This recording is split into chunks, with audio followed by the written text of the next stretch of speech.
Le 22 mai 2014, la loi contre le sexisme entrait en vigueur en Belgique. Le harcèlement ou les insultes à caractère sexuel sont interdits dans l'espace public. De plus, depuis les années 2000, la police fédérale constate une baisse générale des violences sexuelles au sein des transports ou sur la voie publique. Pourtant, l'heure n'est pas à la joie. Les plaintes pour cyberharcèlement ont explosé en 20 ans. Upskirting, revenge porn, montage photo pornographique deviennent monnaie courante.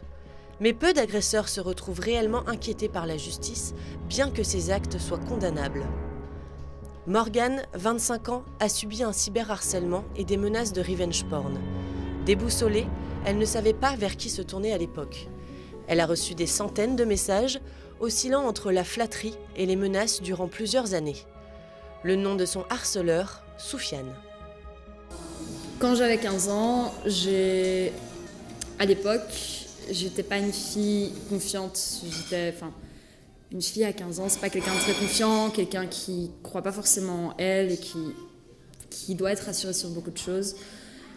J'ai fait des photos parce qu'il m'avait demandé par rapport à moi, par rapport à mon physique, que je trouvais désavantageux et qui me faisait me dire, ok, d'accord, je plais à quelqu'un simplement. Donc j'ai pris quelques photos pas très avantageuses de moi, dans certaines positions, en habit de dev, quoi, nu, complètement. Et à un moment donné, en fait, j'ai compris que c'était pas quelqu'un, pour moi, j'ai compris que c'était pas quelqu'un avec qui il y avait quelque chose d'envisageable et que c'était quelqu'un de nocif. Donc j'ai voulu couper un terme à toute la relation. Il a commencé à me faire des menaces et je l'ai envoyé chier en disant, écoute, ça ne peut pas se passer comme ça, tu peux pas profiter de quelqu'un comme ça, c'est dégueulasse ce que t'as fait. Ce qu'il a compris, c'est qu'il devait me faire du chantage pour que je réintègre sa vie. Il m'a menacé de mettre toutes les photos sur un site internet. Il allait publier les photos, les envoyer à tout le monde pour que je souffre, en fait, simplement. Morgane insiste. Ce genre de mésaventure peut arriver à tout le monde et il est nécessaire de préparer les jeunes à y faire face. De son côté, Luna a été victime d'un vieux délit à caractère sexuel. Il s'est passé dans la rue où elle a croisé le chemin d'un exhibitionniste. Si l'acte délictueux n'est pas comparable, les deux victimes ont chacune été perturbées par ces expériences de vie. Je rentrais d'école et je marchais de la gare jusqu'au zoning. C'est un trajet sur une rue en plus hyper empruntée. C'est la rue la plus passante d'Anguien. Et à un moment, je vois un monsieur qui était arrêté sur le bord de la route avec sa voiture. Et il me fait signe de venir. Et du coup, je viens. Et puis, il me demande où est la piscine d'Anguien, qui était littéralement à 50 mètres de lui. Et je fais pas trop attention au début. Et je lui dis, c'est juste là, monsieur, vous devez juste aller par là. Et là, il m'a regardé. Et puis après, j'ai regardé en bas et j'ai vu qu'il était en train de se masturber. Et puis, il m'a pris par le bras. Et juste là, je me suis défaite comme ça. J'ai pris sa main, j'ai essayé de me défaire de son emprise. Et j'ai couru super, super vite jusqu'au magasin de ma mère. Et de là, ma mère a appelé la police à son magasin. Justement, je trouve qu'on devrait donner du crédit à ce genre d'action pour justement aller donner confiance à la personne pour qu'elle aille justement à la police et qu'elle essaye de rendre justice. On comprend aisément à travers le témoignage de Luna combien l'accueil policier dans ce genre de situation est important. Mais les forces de l'ordre sont-elles réellement formées à faire face à ce type de délit ? Leur accueil dépend-il seulement de leur empathie personnelle ? Nous avons rencontré Olivier Sloss, commissaire de police et porte-parole de la zone de police Bruxelles-Capitale XL. Il y a plusieurs types de formations. Nous visons sur une sensibilisation de notre personnel de première ligne. Il y a beaucoup de phénomènes différents et donc s'il faut créer des portes d'entrée différentes pour chaque phénomène, ça devient complexe. Donc l'objectif, c'est bien sûr qu'on ait un accueil de qualité permettant d'acter tout type de plainte. Les premiers mots proférés en contact avec une victime de ce genre de fait vont être très, très importants. Et donc, toute la différence entre dire oui, mais vous êtes sûr que ça s'est passé, hein, ou oui, mais c'est parce que vous êtes habillé de telle façon, etc. Donc, ou c'est un compliment, voilà, donc, tous des comportements et des réactions déplacées. Et donc, avec la formation, la sensibilisation, petit à petit, nous arrivons à améliorer ce premier contact des personnes qui viennent signaler des faits dont ils ont été victimes. Étienne Ouéry, avocat spécialisé dans les délits numériques, est régulièrement confronté à des victimes de cyberharcèlement ou de revenge porn. Il insiste lui aussi sur l'importance du choc subi par ses victimes et d'un accueil policier adapté. Beaucoup de victimes renoncent à déposer plainte quand on leur explique le chemin de croix que ça va être. D'abord, il y a la question de la plainte et de l'enquête. C'est pas agréable pour les victimes d'aller raconter tout cela. Et puis ça dure très très longtemps. Donc les victimes ont le sentiment de ne pas être entendues parce que ce qu'elles veulent, c'est une réponse rapide. Et puis quand on leur dit que le dossier va peut-être prendre 2-3 ans avant d'aller devant un tribunal correctionnel, ça va mettre 2-3 ans, c'est une éternité. Ça coûte cher. Voilà, la justice coûte cher. Donc il faut un investissement. Et puis, l'air de rien, le procès lui-même, c'est revivre 3 ans plus tard le traumatisme qu'on a vécu. Il y a beaucoup de victimes qui ne sont pas prêtes à ça parce qu'elles ne se sentent pas assez fortes. Beaucoup de victimes ne pousseront jamais la porte d'un commissariat. C'est le cas de Morgane. Je savais pas quoi faire et j'ai pensé aller chez les flics avec les messages. Et dans ma tête, j'ai fait « Ok, d'accord, mais si je vais chez les flics, qu'est-ce qui va se passer ? Qu'est-ce que je vais avoir comme retour, à part peut-être une mesure d'éloignement, mais combien de temps ça va prendre, quel budget je vais avoir par rapport à ça, à mettre en fait en place. Donc je ne l'ai pas fait. J'avais peur des enjeux, j'avais peur de la démarche, j'avais peur que ça me retombe dessus. Oui, à un moment, j'ai fait partie de ces filles qui étaient derrière une webcam pour faire plaisir à un mec qu'elles aimaient, mais qui n'était pas au courant des enjeux que ça importait. J'en ai parlé à personne. Pourquoi ? Parce que t'as peur, et la première chose que tu sais, c'est les jugements que les autres ont par rapport à toi. Il faut conscientiser les gens et aider les victimes à porter plainte, parce que ça m'a bouffé toute mon enfance et toute mon adolescence, dû au fait qu'on n'a pas fait de sensibilisation, dû au fait qu'on n'a pas expliqué ce qu'était porter une plainte. Des lois méconnues par la population, une police vue comme surchargée et peu à l'écoute des plaignants, un problème critique de la preuve, des plaintes expédiées qui n'aboutissent jamais, autant d'arguments qui découragent les victimes à réclamer réparation. Mais en vrai, c'est quoi un délit à caractère sexiste ? Pour moi, c'est quand c'est soit agression verbale ou même physique. Bon, j'ai pas vraiment de réponse à ça, mais c'est plus voilà, un acte dominateur quoi, qui veut vraiment dominer sans état d'âme. Il y en a plein. Faut tous les énumérer. Déjà, si je fais une femme dans la rue, ça se fait pas. Si par exemple je touche votre doigt là, hop, on peut pas. C'est un petit exemple, c'est parce que dans le tram dans le métro, les gens ont tendance à... C'était juste la blagounette. Voilà. Avec l'avènement d'Internet, les délits à caractère sexuel se sont numérisés. Un jeune sur 3 aurait déjà été victime de harcèlement sur les réseaux sociaux. Pourtant, même pour les jeunes, l'existence et le cadre légal de ces délits sexistes numériques restent flous. Et est-ce que vous pensez donc que c'est punissable ? Oui, enfin du moins je l'espère, parce que sinon ce serait grave, mais il y a sûrement encore certaines lois qui sont pas en faveur, qui ne punissent pas certains délits sexistes, ça j'en suis quasiment sûre. Je pense qu'il y a certainement des lois, mais c'est pas encadré et généralement même il y a un problème aussi par rapport aux victimes qui savent pas spécialement quoi faire à ce moment-là et donc du coup au final ça passe à la trappe. Alors la Belgique fait partie à ce niveau-là des pays précurseurs puisque nous avons introduit dans le code pénal l'article 371.1 qui prévoit que dans ce cas-là, si vous diffusez des vidéos, des photos d'une personne dénudée ou se livrant à des activités sexuelles, même si cette personne a accepté que les photos soient prises et vous les a envoyées. Donc c'est typiquement le cas de « j'envoie à ma copine une photo de moi à poil » où elle fait la même chose dans l'autre sens. Le fait de le diffuser sans son accord est une infraction pénale. Dans la réalité, les dépôts de plainte se passent rarement aussi bien qu'ils ne le devraient. Nous avions suivi Margot lors de sa tentative de dépôt de plainte.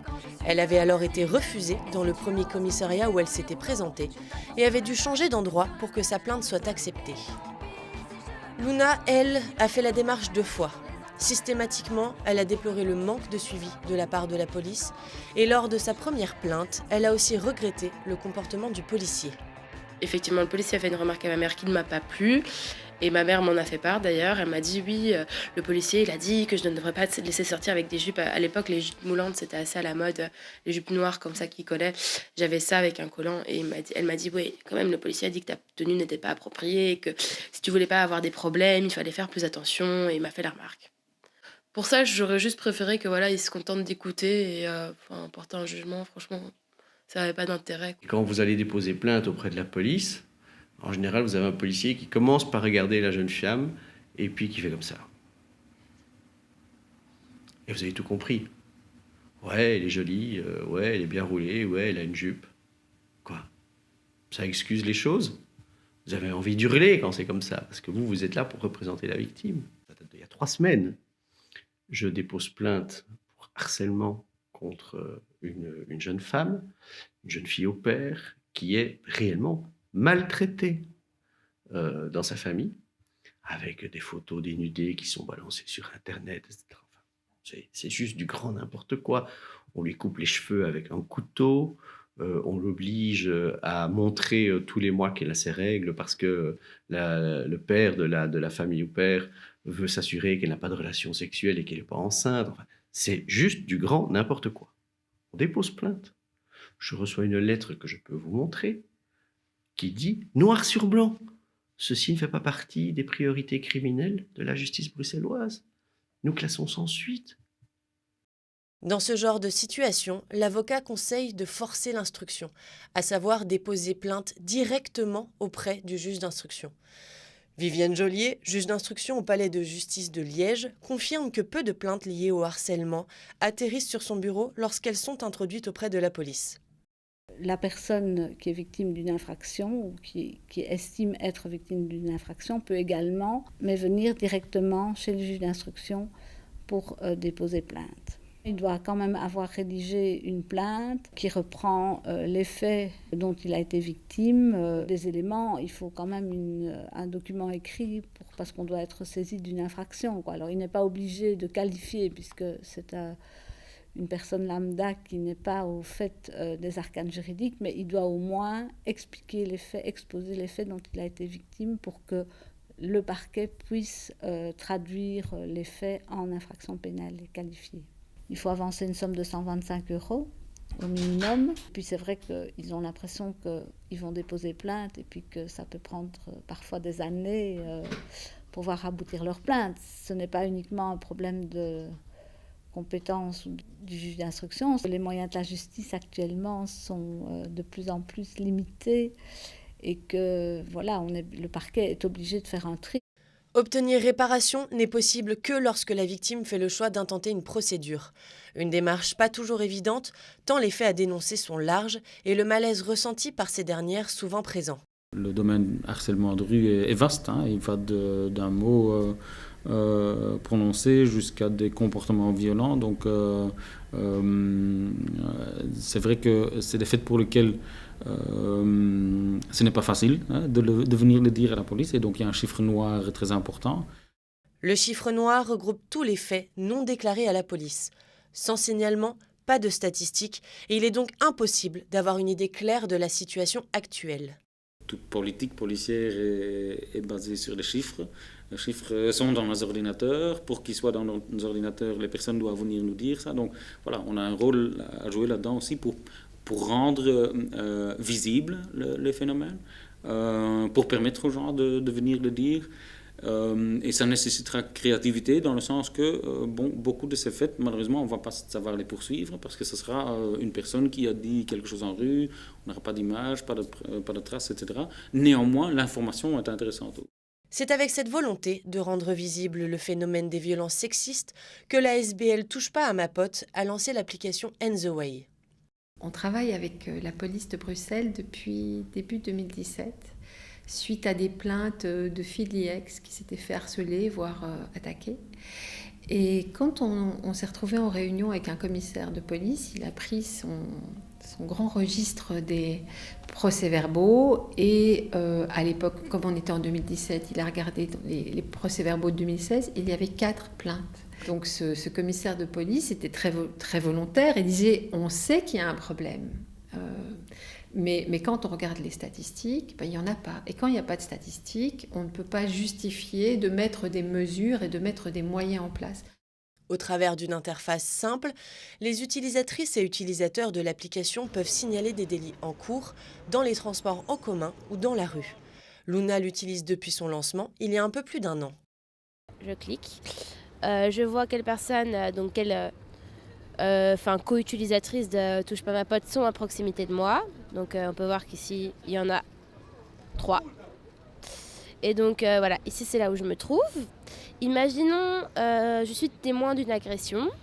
Je vais appuyer ici sur le bouton. Ici, il me propose victime ou témoin. Agression physique, agression verbale. On va prendre l'exemple de la fille là, qui s'était fait tirer par son string. Et là, donc, ce serait plutôt une agression physique dans la rue.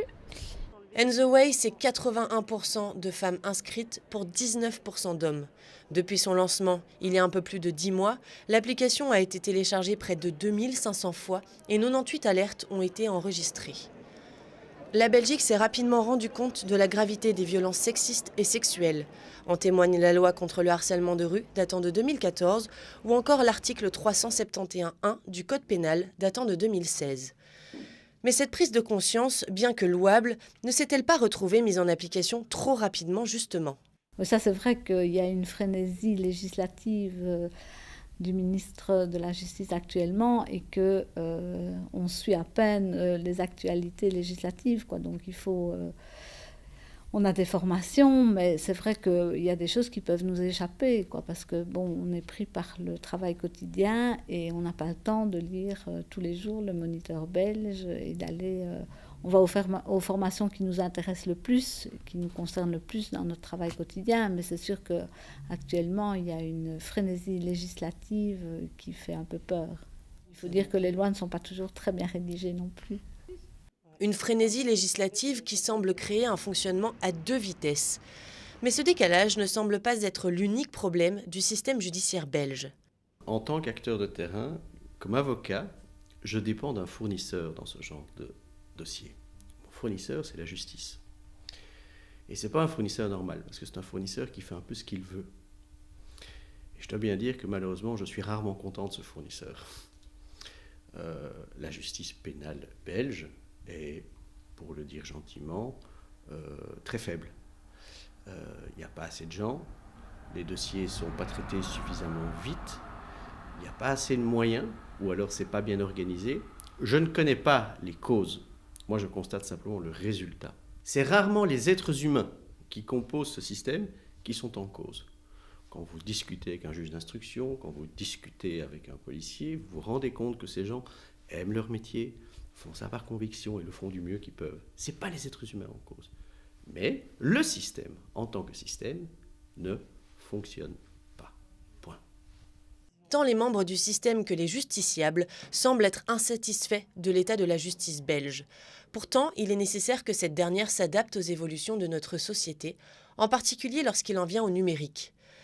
L'anonymat en ligne est un principe cher à la grande majorité des utilisateurs du web, mais pas seulement. La liberté d'expression et le droit à la vie privée sont des éléments fondamentaux pour les autorités publiques également. En témoigne la loi européenne de 2018 sur la protection des données à caractère personnel. Mais la relative protection de l'identité qu'offre le web est aujourd'hui au cœur d'un débat. L'anonymat sur Internet ne permettrait-il pas de déverser sa haine de façon impunie ? Dans le cadre d'un cyberharcèlement, la facilité d'accès et de circulation des données est contraignante pour les autorités et brutale pour les victimes.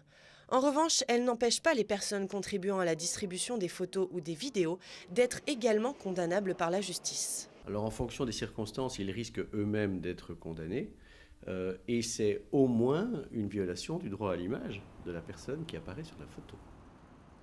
Face à cette multiplication des délits sexuels numériques et la mise en lumière de plus en plus importante des violences sexistes, il semble pertinent de se demander si la société civile n'aurait pas un rôle à jouer dans cette lutte.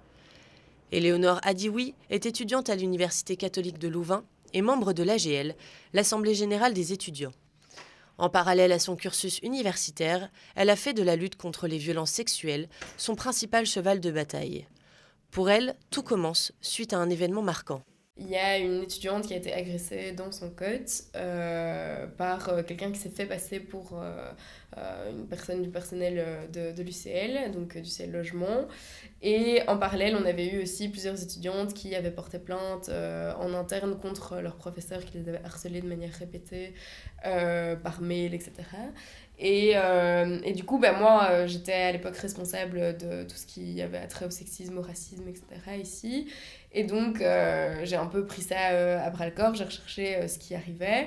Enfin, ce qui arrivait quand on portait plainte ici à l'université. Et je me suis rendu compte que le seul moyen de porter plainte au sein de l'université pour que ton prof, n'importe qui, soit condamné ou un autre étudiant, c'était d'aller toquer à la porte du vice-recteur, donc de savoir déjà qui c'était, de savoir où était son bureau, c'était quoi son adresse mail, et de lui dire, en fait, je viens de me faire agresser, alors que cette personne n'a jamais reçu de formation en termes de réception de victimes de délits sexuels. Grâce à son engagement, la jeune femme est parvenue à faire bouger les choses. En effet, d'ici la rentrée 2019, l'UCL sera dotée d'une réelle procédure d'accueil, d'accompagnement et de suivi pour les victimes de ce type de délit. Elles pourront désormais bénéficier d'un personnel formé et qualifié pour les aider dans leur parcours et éventuellement dans le dépôt d'une plainte, en interne ou auprès de la police. Mais selon Éléonore Adioui, avant de parvenir à un quelconque changement, il faut déjà identifier les moyens d'action que l'on souhaite mettre en œuvre. Il faut se poser la question de quel levier on a envie de prendre, si on a envie d'être quelqu'un qui fait de la sensibilisation, qu'on a envie de parler à des gens qui sont pas sensibilisés aux questions de féminisme, aux questions de sexisme, aux questions de violence sexuelle, on peut le faire. Et là, il y a plein de structures qui permettent de le faire et tout le milieu associatif est vraiment dédié à ça. Ça, c'est une première base, puisque encore maintenant, des discours comme « il faut pas boire de Castel Rouge si tu veux pas être violée », c'est des trucs classiques qu'on entend. Et donc, si on entend toujours ça, ça veut dire que le message est toujours pas passé. La société civile, c'est aussi de la politique. C'est-à-dire qu'on peut aussi soit faire pression sur le monde politique, soit s'engager en politique pour se dire moi j'ai envie vraiment que dans la loi il y ait des choses qui soient inscrites et même dans les procédures juridiques, etc. sur la prise en charge de ces délits sexuels et de ces violences sexistes. Engagement politique ou sensibilisation sont autant de leviers pour la société civile. Béatrice Coligny de la SBL Touche pas à ma pote insiste sur le rôle de cette dernière. Oui, c'est le boulot de tout le monde évidemment. C'est le boulot des parents, c'est le boulot des mamans aussi, et des papas. C'est pas uniquement la police. Et moi, je ne crois pas aux solutions strictement répressives, c'est-à-dire une loi. D'ailleurs, cette loi est appliquée très peu. On a parlé d'un cas, d'une condamnation l'année dernière, le 8 mars, c'était trop beau. Ça ne suffit pas de mettre des amendes. Par contre, c'est utile d'avoir une loi, c'est symbolique, ça dit stop, là, jusque-là, on va, et après, ça ne va pas. Je pense que c'est un travail avant tout d'éducation. Il y a plein de choses qui ont changé dans la société.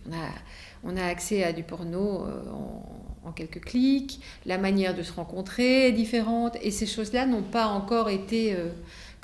intégrés par exemple dans les cours tels qu'ils sont donnés à l'école et même dans l'éducation qu'on donne aux enfants.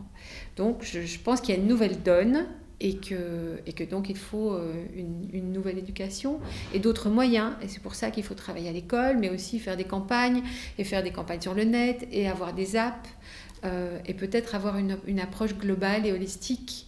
On ne va pas résoudre un problème en mettant les flics sur le coup. D'ailleurs, ils sont pas encore tout à fait. Luna et Morgane ont toutes deux été victimes de violences sexuelles, l'une en rue, l'autre sur Internet. Bien que les circonstances de ces délits soient différentes, l'impact a été tout aussi grand pour l'une et l'autre. Pour Morgane, la reconstruction a été longue et continue encore de rythmer sa vie. Mais les relations que j'ai eues par la suite, c'était... j'avais pas confiance en moi. Comment tu peux avoir confiance en quelqu'un après ?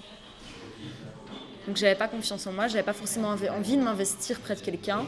Et quand je m'investissais, c'était le chaos total parce que je me disais ok, ça va être différent. Non, en fait non.